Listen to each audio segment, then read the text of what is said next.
When have you witnessed pure evil?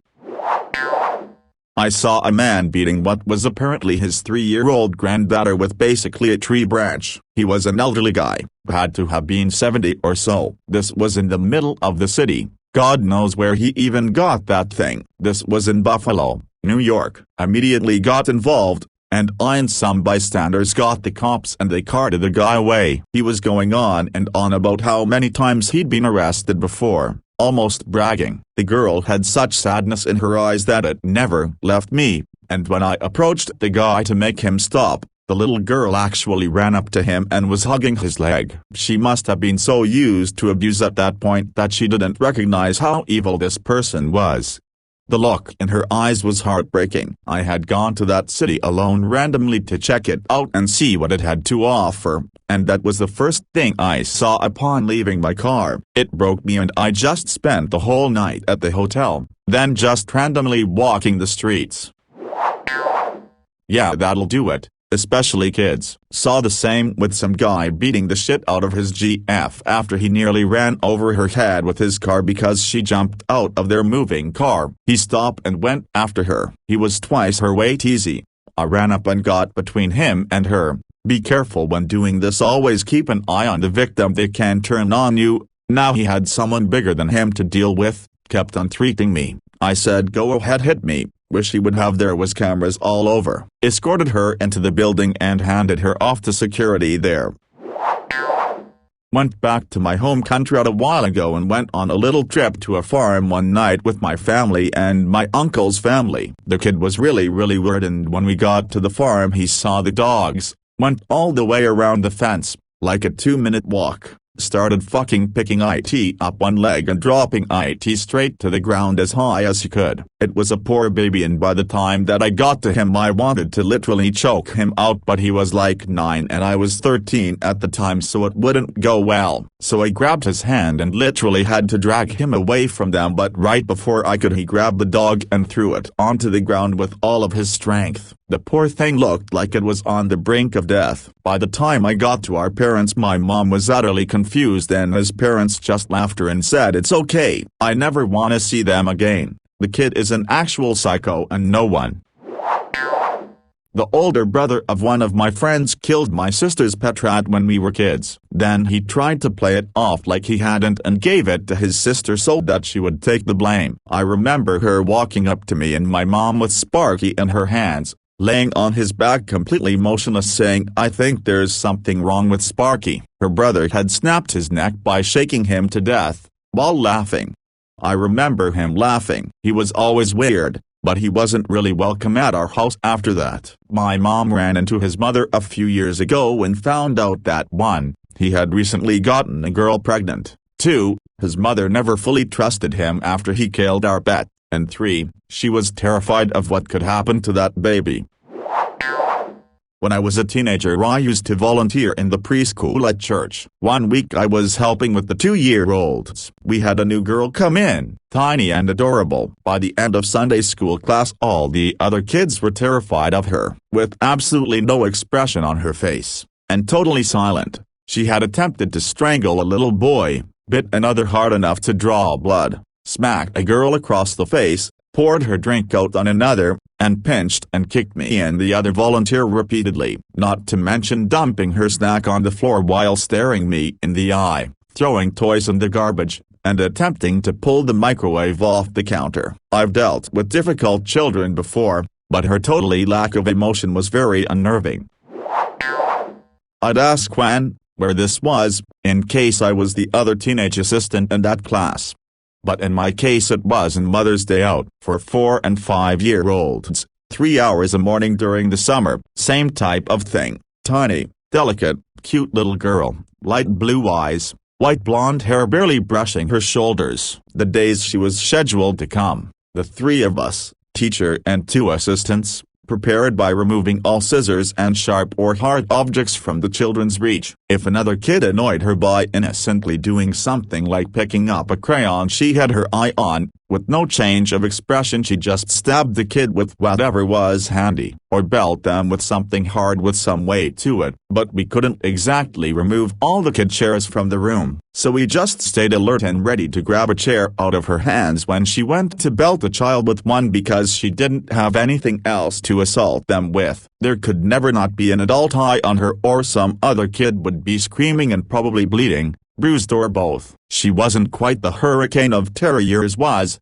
but she was sneaky and quick about her attacks on the other kids. She never went after the adults while she was in that program that summer, thank goodness.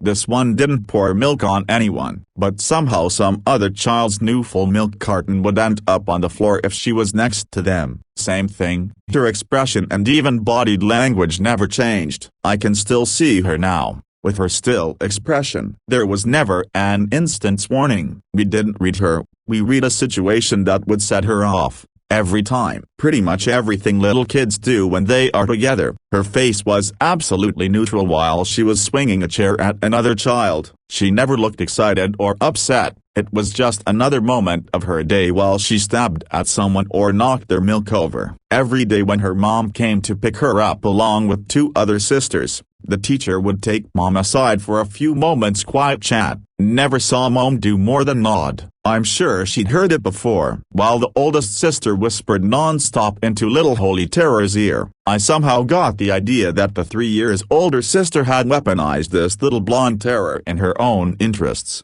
Although I only saw them together for a few moments at a time, nothing ever changed with this sinister little child. The other kids all showed a little incremental maturity over the summer, but not her. I remember the last day of the summer program watching her tiny self walk away with her mother and sisters and being glad I would never see her again, while wondering what would become of her in the future, and even more what would become of everyone who would come into her life. My ex-best friend raped his half-sister and convinced all of us he was innocent. He got 3 months weekends in prison, but the evidence was pretty much non-existent and we all believed that his mom, who already had no contact, she was crazy, basically put her daughter up to it to get back at him for forcing himself back into her life. A few years later his other sister committed suicide at 14 years old. We cried with him. We went to her funeral. He put the necklace he never took off over her heart as she lied in the open casket. A few weeks later it came out in her diary that he had been raping her all along too. She killed herself because she saw how furious we all were at the people who convicted him, and didn't think she would be believed either. I will never understand why that monster decided to put a token in her casket. I realized she is gone and I don't believe there is anything past death, but I still find it very hard to deal with the fact that she will never escape him. The necklace of her rapist and ultimately her killer will lay over her heart forever. The day we got a lurcher puppy into our rescue, he had gotten the living shit kicked out of him, and had a broken legs that had been left to heal by itself. His entire paw was bent under his leg, twisted backwards. He was covered in mange, ticks, fleas and was so skinny, I could circle his waist with my hands. His owner demanded him back. Owner was charged with animal abuse, €1,500 fine and a lifetime ban on owning any animals. I heard today he is appealing the decision as he claims he didn't know the pup was so sick. Yeah, bud. The leg healed so it looks like a grasshopper's is totally normal. Pop lived and has been rehomed but the keg had to be amputated. That bastard better not win his appeal. This only hit me after the fact. In my teens, one of the guys who was at all the parties was this dude Kyle. He was honestly a great dude. He'd be there to clean stuff up the day after. He'd walk you to the bathroom and hold your hair while you vommed. Solid guy. One morning, I get a call from my friend Kelsey. She said turn on the fucking news. There was Kyle. He had beaten a kid to death with a chain, stole his bank cards and car, and drove around with the kid's body in the trunk for a week before being caught. He was facing the death penalty, but the kid's parents asked for him to get life in prison, no parole instead, which is what he got. He is still a mystery to me. He never once seemed evil to me, but he went and did so many ghastly shit nobody expected from him. This is a few weeks after splitting with my wife, and I received a call from her phone with my 4-year-old daughter bawling her eyes out saying, "Daddy, why don't you love us anymore?" She included my younger son. I got through that call as best I could despite the shock I was in from receiving it. A few weeks later, when I picked my daughter and son up from their mom's house, I asked my daughter why she said that, and her response was that I hadn't picked them up when I should have done, and mommy had told them that I didn't love them anymore. Apparently, the mom had told them I was picking them up on a certain day and had got them ready, with coats and shoes on, etc., but I clearly hadn't arrived. I can't imagine the amount of stress that the children must have felt as time passed by and I didn't arrive. Manipulating innocent children is evil. My father, he was not a good person. My oldest brother, his first son, was quite literally a genius. The sort of kid that ends up in high school before he's a teenager, that graduates college before he can drive a car. And he expected that from the rest of his kids. Everything I was allowed to read was way above my age level: technical manuals, research papers and case studies, Lord of the Rings, War and Peace, stuff like that. I managed it, somehow. My sister wasn't so lucky. She struggled a lot, was yelled at because she was a 3-year-old but couldn't make it through the alphabet by herself. She couldn't add numbers. She couldn't really do anything that was asked of her, because she was fucking 3 years old. One day, my father just lost it because she got stuck after the letter E. I tried to help but was reprimanded for doing so, and finally he just threw her against the wall. He started screaming the alphabet at her, kicking her over and over. He punched her, choked her as he repeated himself over and over. I was frozen in fear. I didn't know what to do. He finally stopped when my mother started coming upstairs. I still remember the look on her face as she picked my sister up and took both of us out of the room. She was never the same after that. The bruises went away eventually, but she started having seizures. She struggled with walking upright on her own, using the bathroom without assistance. Even today, almost 3 decades later, she needs full-time care and can't live a normal life. All because that piece of shit wanted all his kids to be geniuses instead of just one. I hope you don't feel bad for me saying this, but I hope your father's in the deepest pit of hell right now. I'm sort of atheistic with religion, but with being aware of how evil people could be in this world, there has to be a hell. And for the pathetic adults who do bad things to kids, there's no such thing as a punishment too great for them. They deserve so much worse than whatever the fuck they ever did to the kids. After that happened to your sister, did she live with other family relatives or was she still stuck in that house?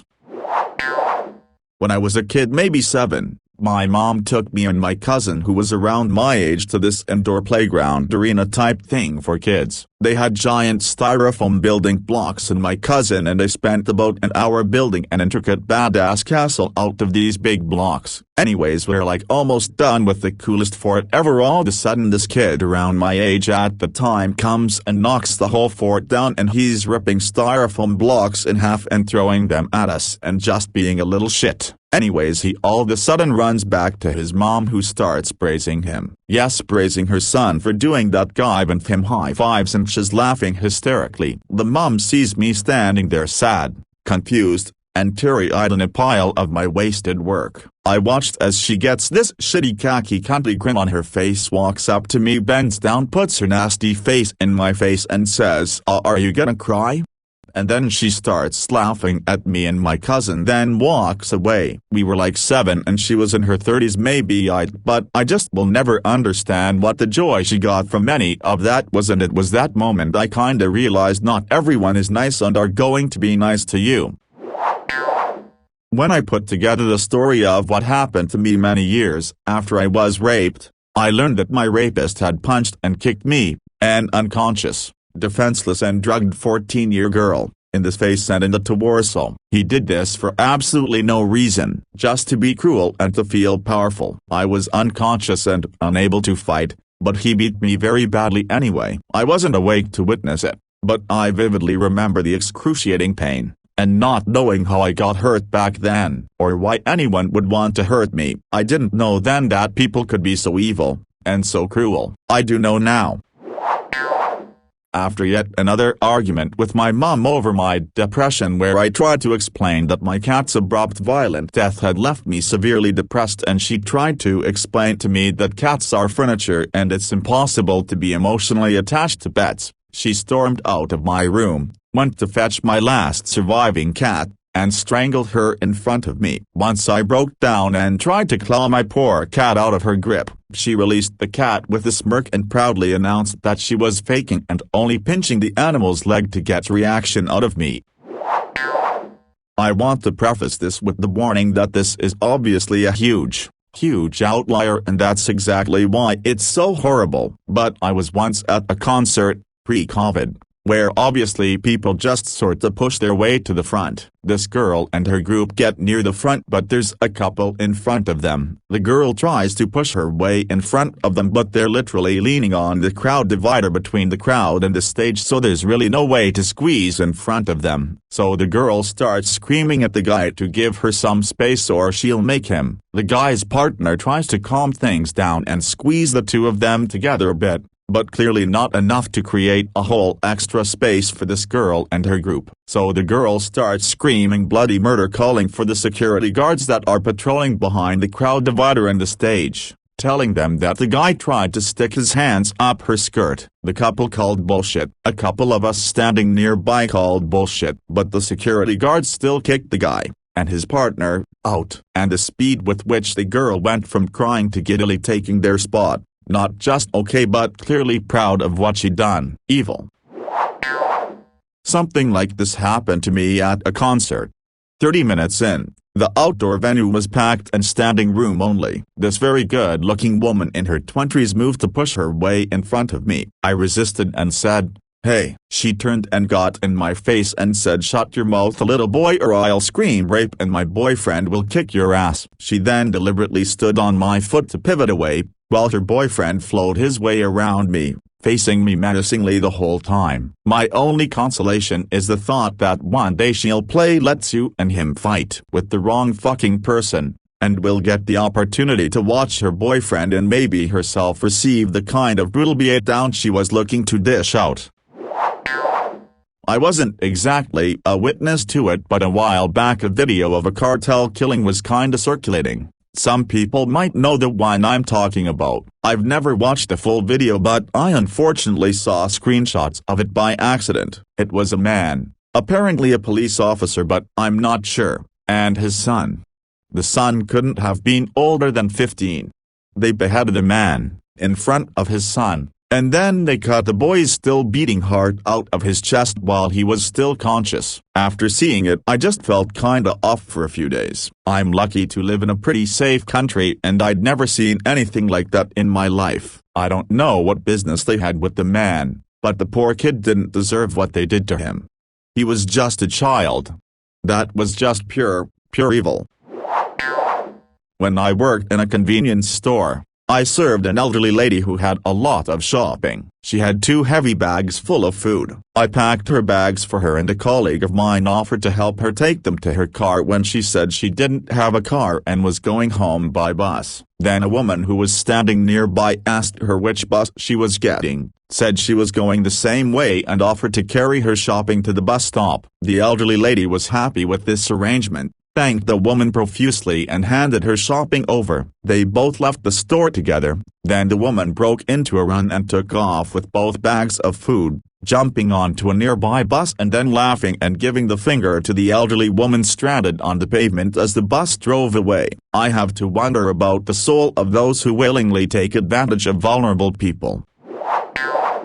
My buddy took my husband and I to a business conference in which John Maxwell was guest speaking at. The whole thing was super weird. Person after person got up on stage and talked about how successful they were, showed off pictures of their luxury cars, mansions, ranches, etc. About 4 people and I realized that everyone seemed to be loosely related, married into the main family, and it was a complete pyramid scheme. This conference was 3 days long. Day 2, the music was loud and the air felt electric. Everyone was constantly cheering at every little thing, talking about love, acceptance, the blessings of Jesus Christ, as if the Lord himself gave him that mansion, I can completely see how anyone could get sucked in. They did an altar call and people ran up to the front. Let me remind you, this was a business conference. Day 3 was essentially a giant Sunday service, began with worship music, and then John Maxwell took the stage and began talking about tithing. My husband leans over to me and says he looks like a big fat demon sitting up there.